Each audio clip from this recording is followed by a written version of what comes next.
آپ یاری کی قربانی تو پڑھو، ہمیں آپ کو اندازہ ہے ہی کہاں کہ کتنی پریشانیوں کے بعد میرے نبی کا دین پھیلا ہے۔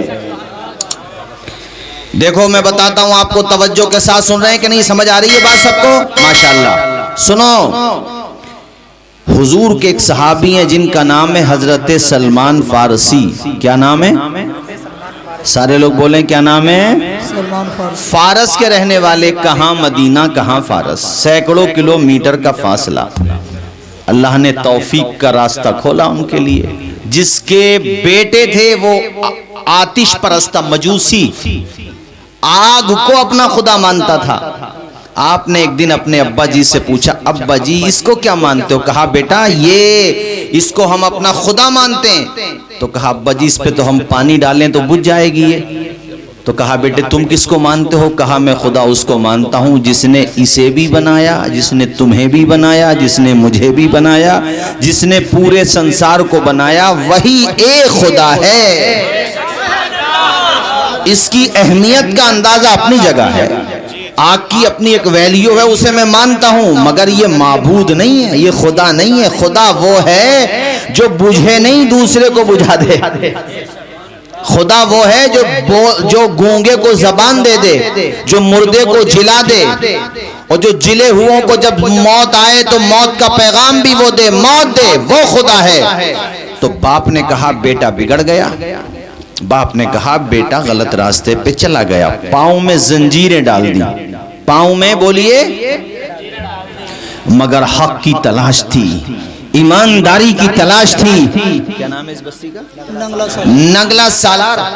ننگلا سالار کے میرے دینی بھائیوں، تم سے تو صبح کے وقت میں مسجد تک نہیں جایا جاتا۔ سلمان سے پوچھو، حق کی تلاش میں زنجیریں پاؤں میں پڑی ہوئی ہیں، سگا باپ ہے باہر نہیں نکلنے دیتا، مگر یار جب طلب سچی ہو تو زنجیروں کی حیثیت کیا ہے، دیواریں چھوٹی پڑ جاتی ہیں۔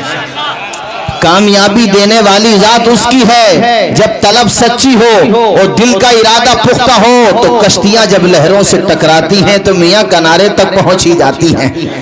طلب جب سچی ہوتی ہے، ایک دن کسی موقع پر آپ نے مہلت پائی، زنجیروں کو توڑا یا نکالا، گھر سے باہر آ گئے، چھوڑ دیا گھر اپنا، بس طلب یہ تھی کہ میں وہاں پہنچ جاؤں جہاں مجھے راہ حق مل جائے، جہاں مجھے سچائی کا راستہ مل جائے۔ تو ایک گرجا گھر پہنچے، عیسائیوں کی عبادت گاہ کو کہتے ہیں گرجا گھر۔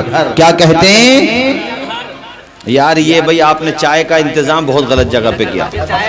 واجد بھائی چائے بند کر دو، واجد بھائی چائے بند، بالکل کر دوں گا، سب ہو جائے گا، تم ٹینشن مت۔ بالکل چائے بند۔ نہیں پلا دینا، ابھی رک کے پلا دینا تھوڑا سا، اب اس سے انتشار ہو جائے گا ماحول میں۔ میں منع نہیں کر رہا، پلا دینا، تھوڑی دیر رک جاؤ بس، ہاں پلا دینا آرام سے جو آپ نے انتظام کیا ہے، لیکن ابھی دیکھو ماحول بنا ہوا ہے، سب خراب ہو جائے گا۔ کلمہ شریف پڑھیں، لا الہ الا اللہ محمد صلی اللہ علیہ وسلم۔ تو سلمان فارسی کو ایک عیسائیوں کا گرجا گھر ملا، وہ لوگ بھی نماز پڑھتے ہیں، انہوں نے جب دیکھا کہا یار یہ طریقہ ٹھیک ہے، تو وہیں پہ رہنے لگے۔ اس کا جو سب سے بڑا مولانا کہہ لو، سب سے بڑا فادر کہہ لو، چرچ کا سب سے بڑا ان کا عالم کہہ لو، اس کے مقبول نگاہ ہو گئے، اسی کے پاس رہنے لگے۔ جب وہ مرنے لگا تو کہا سلمان بیٹے میرے بعد میری دولت تو ہی لے لینا، مگر سن جس راستے کی تجھے تلاش ہے وہ راستہ یہ نہیں ہے جہاں پر ہم ہیں، غموریا چلے جاؤ۔ وہاں گئے، الگ الگ جگہوں پہ گئے، آخر میں ایک بندے نے بتایا سلمان کہیں نہ جاؤ، سیدھا یثرب چلے جاؤ۔ اس شہر کا پتہ بتایا جہاں میرے آقا ہجرت کر کے آنے والے تھے۔ اللہ اکبر، تڑپ سچی تھی۔ اللہ اللہ، ذرا اندازہ کرے میرے ساتھیوں، ساتھ میں کچھ بکریاں بھی پالتے تھے، سب بیچ دیں، اور ارادہ یہ تھا کہ کسی طرح سے مدینے پہنچ جاؤں۔ کچھ لوگوں نے بتایا کہ ہم وہیں کے رہنے والے ہیں، چلو تمہیں وہیں پر پہنچا دیں گے۔ راستے میں ان ظالموں نے حضرت سلمان فارسی کے گلے میں رسی ڈالی اور کہا کہ تم غلام بنا لیے گئے ہو، اور جا کر کے ان کو منڈی میں بازار میں بیچ دیا۔ مگر قسمت اچھی رہی، جس نے خریدا وہ یثرب ہی کا رہنے والا تھا۔ اگرچہ وہ یہودی تھا، یہودی کے باغ میں رہتے تھے، مگر طلب یہ تھی کہ کاش وہ دن تو آئے جب میری نگاہوں کے سامنے چہرے وضحا آ جائے. اللہ اکبر. اس شخصیت کا چہرہ آ جائے. ایک دن آپ اپنے کھجور کے درخت پہ چڑھے ہوئے تھے اور جب کھجوریں پکتی ہیں نا شروع میں تو اس میں کپڑے باندھ دیتے ہیں تاکہ وہ نیچے نہ گر جائے. باندھ رہے تھے. کہتے ہیں ہواؤں میں مستی سی طاری ہوئی اور ہواؤں میں ایسی خوشبو محسوس کی کہ زندگی میں نے ایسی خوشبو محسوس نہیں کی تھی. میں سمجھ رہا تھا آج یہ خوشبو بتا رہی ہے کہ کوئی نہ کوئی بڑی ہستی یہاں پر آ رہی ہے. اور وہ خوشبو کیا تھی؟ میرے نبی کے آمد کی خوشبو تھی. ان کی مہک نے دل کے غنچے کھلا دیے ہیں. جس راہ چل دیے ہیں کوچے بسا دیے ہیں. کہتے میں چاروں طرف نگاہ دوڑا ہی رہا تھا کہ نیچے ایک آدمی نے آ کر کے ایک نوجوان لڑکے نے مجھے بتایا سلمان تم جس کے بارے میں پوچھتے رہتے ہو وہ قریب ہی میں آئے ہوئے ہیں. کہتے اتنے دنوں کے بعد میں نے اس ہستی کا نام سنا. کہتے ہیں اتنی خوشی ہوئی مجھے کہ میں اترا نہیں بلکہ درخت پہ سے اوپر ہی سے نیچے کو کود گیا خوشی کی وجہ سے. بس یہ تھا کسی طرح سے میں حضور تک پہنچ جاؤں. اچھا سب سے بڑا پادری جو ان کو ملا تھا جس نے بتایا تھا پتہ اس نے کہا تھا آخری نبی کی بیٹے 3 نشانیاں ہیں. ایک تو ان کی پشت پر نبوت کی مہر لگی ہوئی ہوگی اور ایک نشانی یہ ہے کہ ان کو اگر تم صدقہ دو گے تو نہیں لیں گے اور تیسری نشانی بیٹے یہ ہے کہ اگر ان کو تحفہ دو گے تو رد نہیں کریں گے قبول کر لیں گے. اللہ اللہ. سلمان فارسی کہتے میں دوڑا دوڑا حضور کی بارگاہ تک پہنچنا چاہتا تھا. طلب سچی تھی میرے ساتھیوں. دل بڑا بے چین ہو رہا تھا بے قرار ہو رہا تھا. کہتے میں دوڑا دوڑا جا رہا تھا تو باغ کے کنارے پہ میرا مالک کھڑا ہوا تھا جو باغ کا بھی مالک تھا. وہ جس نے مجھے غلام بنا لیا تھا وہ یہودی تھا. اس نے مجھ سے کہا این الفرار کہاں بھاگ کر کے جا رہا ہے سلمان؟ میں نے رو کر کے کہا آقا میں کہیں نہیں جا رہا ہوں مجھے جانے دو. اس نے پکڑا اور زور زور سے میرے تھپڑ مارنے لگا. وہ زور زور سے تھپڑ مار رہا تھا تو میری آنکھوں سے پانی نکلنے لگا. میں نے کہا میں غلام تیرا ہی ہوں مگر دل تو غلام کسی اور کا ہے. میرے بھائی ذرا سوچیں. اور یہ سفر مہینے 2 مہینے کا نہیں تھا 15-20 سال کے قریب یہ سفر تھا. حق کی تلاش میں سفر تھا. ذرا سوچیں کس طرح سے حضور تک پہنچے ہیں. اس نے خیر ترس کھایا چھوڑ دیا. کچھ کھجوریں باغ سے لے لیں اور نیت یہ تھی کہ 1-2 نشانی تو آج ہی پوری کر لوں گا جو 3 نشانیاں دیکھی ہیں. حضور کے چہرے وضحا پہ پہلی نظر پڑی. اللہ اللہ. سلمان کہتے میں نے آقا کو دیکھا تو میرا دل تو اسی وقت مومن ہو گیا. میں مان گیا تھا ہو نہ ہو سلمان تجھے تیری منزل مل گئی تجھے تیرا پتہ مل گیا. یہی وہ ہستی ہے جس کی تجھے تلاش تھی. میرے آقا نے سلمان کو دیکھا. میرے آقا بھی مسکرانے لگے. سبحان اللہ. ان کی چشم کرم کو ہے سے کی خبر کس مسافر کو ہے کتنا شوق سفر. ان کی چشم کرم کو ہے سے کی خبر کس مسافر کو ہے کتنا شوق سفر. ہم کو اقبال جب بھی اجازت ملی ہم بھی آقا کے دربار تک جائیں گے.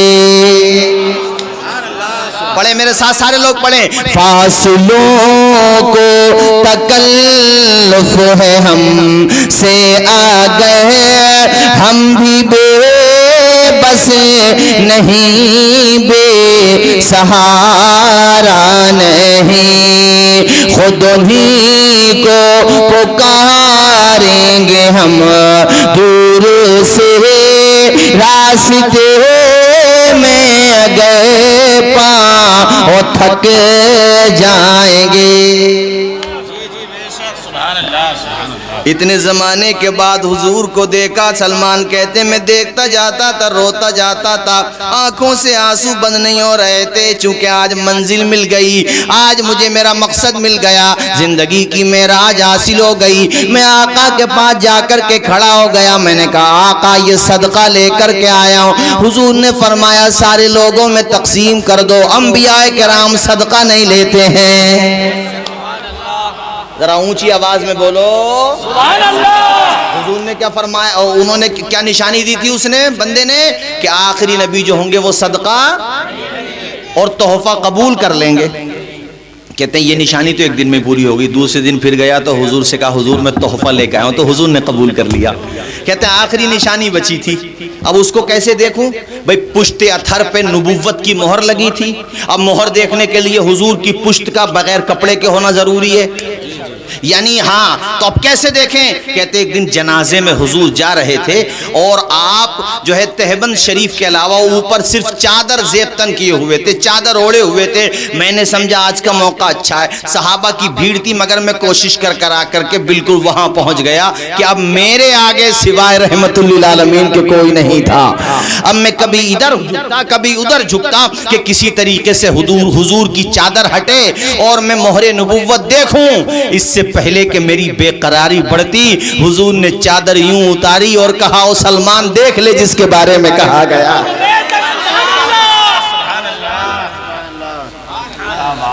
دیکھ لے جس کے بارے میں کہا گیا ہے. سلمان فارسی نے جب میرے حضور کی پشت اتھر پر وہ مہر دیکھی, اللہ اللہ تڑپ گئے, قدموں سے چمٹ گئے. تمہیں بتانا یہ چاہتا ہوں کتنی طلب تھی, کتنی تڑپ تھی, تب جا کر کے منزل پہ پہنچے ہیں. بیدم وارسی کا ایک شعر مجھے یاد آتا ہے, ازل سے لائی ہے ہستی میں جستجوئے رسول, کہاں کہاں لیے پھرتی ہے آرزوئے رسول.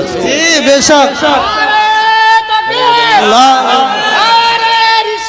یا رسول اللہ زندہ آباد, زندہ آباد, مرحبا, زندہ آباد. کبھی ان کے در کبھی ان کے در, کبھی عرش پر کبھی فرش پر, غم عاشقی تیرا شکریہ میں کہاں کہاں سے گزر گیا.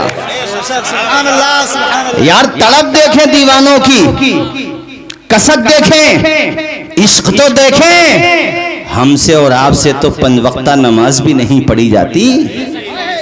جلسوں کا مطلب صرف نعرہ لگوانا بھی نہیں ہے, نہیں نماز تم بھی پڑھا کرو. کتنے ٹائم کی, جمعے کی, ماشاءاللہ تم بھی 5 وقت کی پڑھو, اور مجمع والو تم بھی 5 وقت کی پڑھو.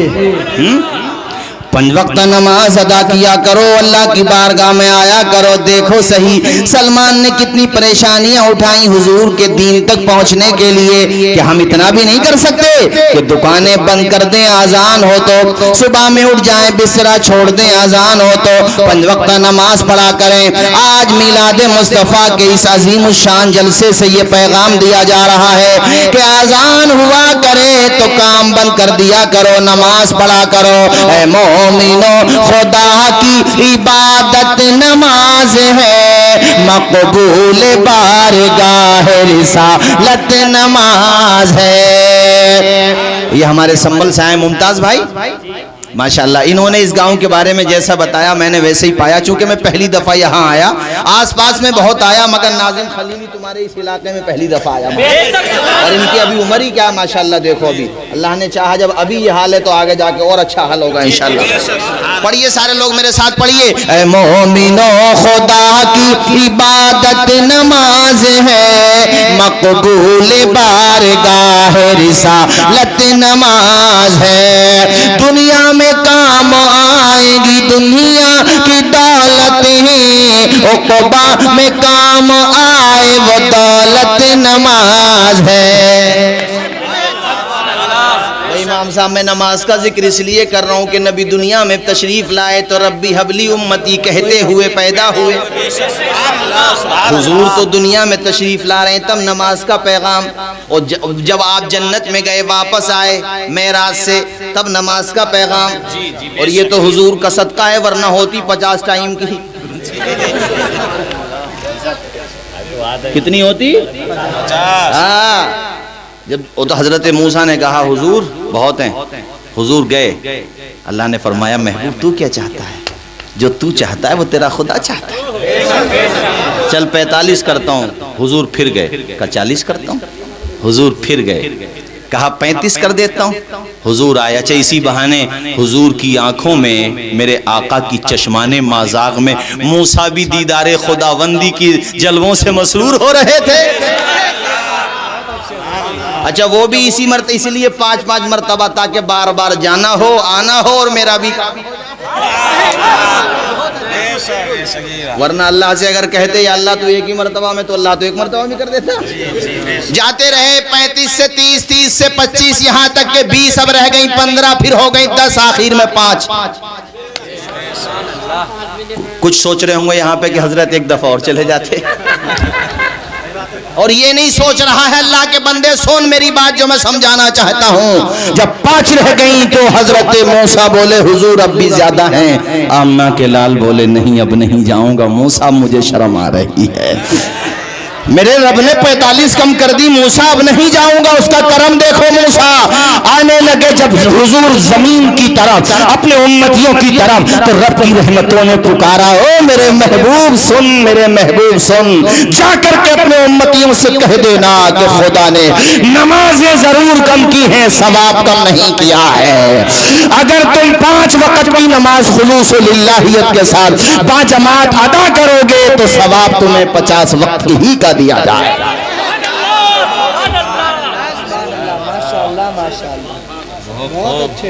5 ٹائم کی بھی ختم کرانے کے چکر میں یہ نہیں دیکھ رہا کہ 50 وقت کا ثواب مل رہا ہے۔ بولو کس کے صدقے میں مل رہا؟ ہاتھ اٹھا کے بولو حضور کے صدقے میں۔ حضور، زور سے بولو کس کے صدقے میں؟ ارے میرے بھائیوں، کوئی سلیقہ ہے آرزو کا، نہ بندگی میری بندگی ہے، یہ سب تمہارا کرم ہے، آقا کی بات اب تک بنی ہوئی ہے۔ اسی نبی کا میلاد تو مناتے ہیں اس مہینے میں، نہیں مناتے؟ آج کی تمہیں کچھ میں کچھ ذرا سوچ رہا ہوں، کچھ ذرا سنو کچھ باتیں بڑے کام کی۔ آج کی تاریخ گوگل پہ سرچ کرو دنیا کی ٹوٹل آبادی، تو اس پہ لکھا ہوا آئے گا 700 کروڑ۔ کتنے؟ 700 کروڑ 65۔ 700 کروڑ کا مطلب 7 ارب۔ 7 ارب ہو گئے نا؟ 65 کروڑ 10-15 لاکھ، یعنی یہ لگ بھگ ہو گیا 8.25 ارب۔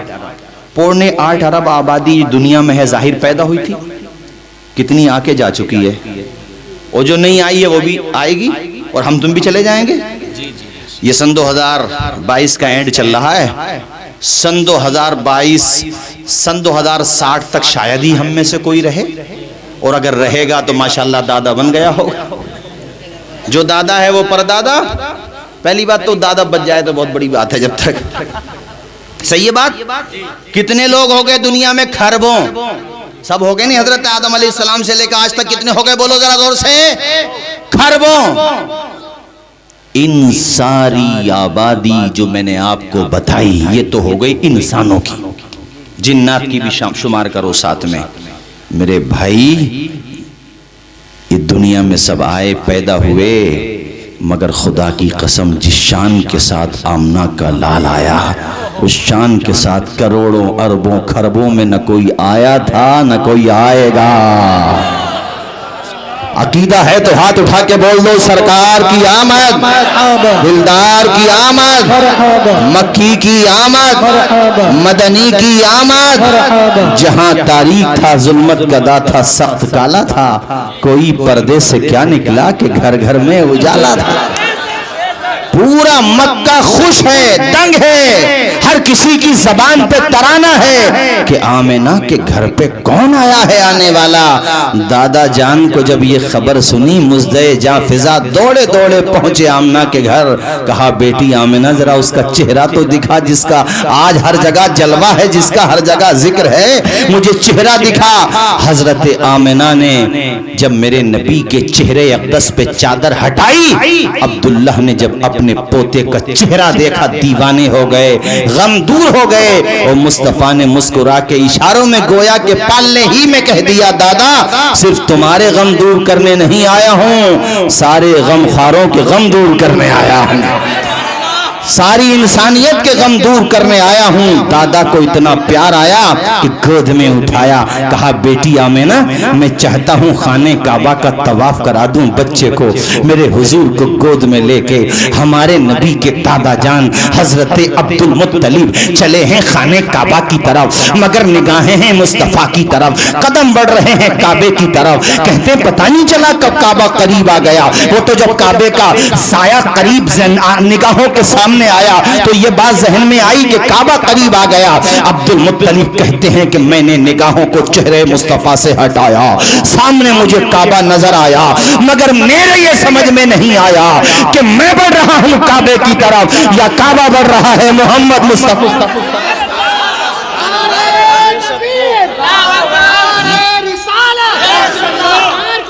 مرحبا مرحبا سرکار کی آمد بولا کرو یا علی۔ حضرات کیا شان ہے مصطفیٰ کی، نہیں بولو گے جھوم کے سبحان اللہ؟ سبحان اللہ۔ حلیمہ، میں بہت تیزی کے ساتھ چونکہ ہمارے جو خطیب خصوصی ہیں انشاءاللہ آپ سنیں گے دل باغ باغ ہو جائے گا، ان کا بھی خطاب ہونا ہے اور خطاب نایاب ہونا ہے، اس لیے بہت تیزی کے ساتھ۔ ہمارے کدھر چلے گئے وہ ہمارے حضرت جو تشریف فرماتے؟ اچھا کوئی بات نہیں ہے، آپ کے نیٹ ورک موجود ہے، غائب تو نہیں ہے؟ ماشاءاللہ، بس میں یہی سننا چاہ رہا تھا۔ حلیمہ، حضرت حلیمہ دائیں تو بہت آئی تھی دودھ پلانے والی، امیروں کے بچے لے کے چلی گئیں، ایک کا نام یاد نہیں ہوگا تمہیں، مجھے بھی یاد نہیں، مگر حلیمہ کا بچے بچے کو یاد ہے۔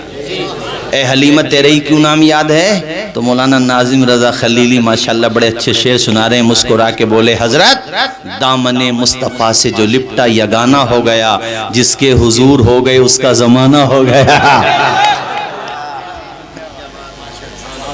وہ جب حضرت وہ کہتے ہیں نا کمزور کا تو کون ہوتا حضرت؟ کمزور کا آپ پہ مصیبت آ جائے تو سایہ بھی ساتھ چھوڑ دے گا، اور یہ کہاوت ہے اور بالکل صحیح ہے۔ سگے ماں باپ رہ جاتے ہیں، وہ بھائی بہن کوئی قریبی رشتہ دار باقی سب یوں کہہ دیتے ہیں بھیا ارے بھیا تیرے ساتھ رنگے تو ہم بھی ڈوب جائیں، ہوتا کہ نہیں؟ حلیمہ کے ساتھ بھی یہی ہوا کہ تمہاری سواری تو چلی نہ پا رہی، حالانکہ وہ ہیلپ کر سکتے تھے، اپنی سواری دے سکتے تھے، کہا حلیمہ کے چکر میں رکیں گے تو پہنچ گئے مکہ۔ سب نے چھوڑ دیا حلیمہ کو، ارے نادانو حلیمہ کو چھوڑ کے جا رہے ہو، اس کی قسمت کا ستارہ چمکنے والا ہے۔ اب حضرت حلیمہ تو وہ سواری اتنی کمزور تھی ان کی، چلی کہاں پا رہی تھی؟ اللہ اللہ۔ جب حلیمہ کی سواری وہاں پہنچی تو وہ امیروں کے بچے لے کے نکل رہی تھی، مذاق اڑاتے ہوئے حلیمہ کے جا رہے ہیں۔ اب آئی ہیں حلیمہ، انہیں کیا ملے گا؟ انہیں کیا پتا تھا فضل رب الاولا، اور کیا چاہیے مل گئے مصطفیٰ، اور کیا چاہیے؟ کیا ملے گا؟ ارے حلیمہ ہی کو تو ملنے والا ہے۔ ایک ہی بچہ بچا ہے، حلیمہ نے سوچا خالی ہاتھ تو نہیں جاؤں گی۔ میرے حضور کے گھر پہ پہنچی حلیمہ، مہک گئی حلیمہ، ایسی خوشبو زندگی میں نہیں سونی حلیمہ نے۔ نام پوچھا، کہا میرا نام آمنہ، بچے کا نام محمد ابن عبداللہ، دادا کا نام عبد المطلب۔ حلیمہ نے کہا اچھا یہ بتاؤ آمنہ بہن تم نے خوشبو کون سی لگائی ہے؟ ایسی خوشبو جو تمہارے گھر میں آ رہی ہے نہ در عدن میں ہے نہ ملک یمن میں ہے، ایسی پیاری خوشبو تو دنیا کے کسی عطردان میں نہیں ہے۔ آمنہ مسکرا کے کہتی ہیں حلیمہ یہ خوشبو کا کمال نہیں ہے، میرے بیٹے محمد کے جلووں کا کمال ہے، خوشبو کا کمال نہیں۔ اتنا پیار آیا حلیمہ کو، حضور کو دیکھا، چوما اور کہا بہن آمنہ اجازت دو تو تیرے بیٹے کو خون جگر پلا دوں۔ حضور کی بارگاہ میں انہوں نے خون جگر پیش کیا، میرے نبی نے ون سائیڈ دودھ نوش فرمایا، دوسری طرف سے نبی نے چہرہ پھیر لیا۔ حلیمہ گھبرائیں، یا اللہ معاملہ کیا ہے؟ نبی نے اشاروں میں بتا دیا امی حلیمہ اکیلی نہیں آئی ہو، دودھ پیتا بچہ ساتھ لے کر کے آئی ہو، اگر دونوں طرف کا دودھ نوش کروں گا تو میرا رضائی بھائی تمہارا بیٹا بھوکا رہ جائے گا۔ محمد کسی کو بھوکا رکھنے نہیں آئے ہیں، شکم سے پتھر باندھ کے بھوکوں کو کھلانے آئے ہیں، پیاسوں کو پلانے آئے ہیں۔ اور اس میں ایک سبق تمہیں دے دیا میرے نبی نے کہ تم اگر واقعی حضور کے امتی ہو تو پھر اپنے پڑوسیوں کا بھی خیال کرو۔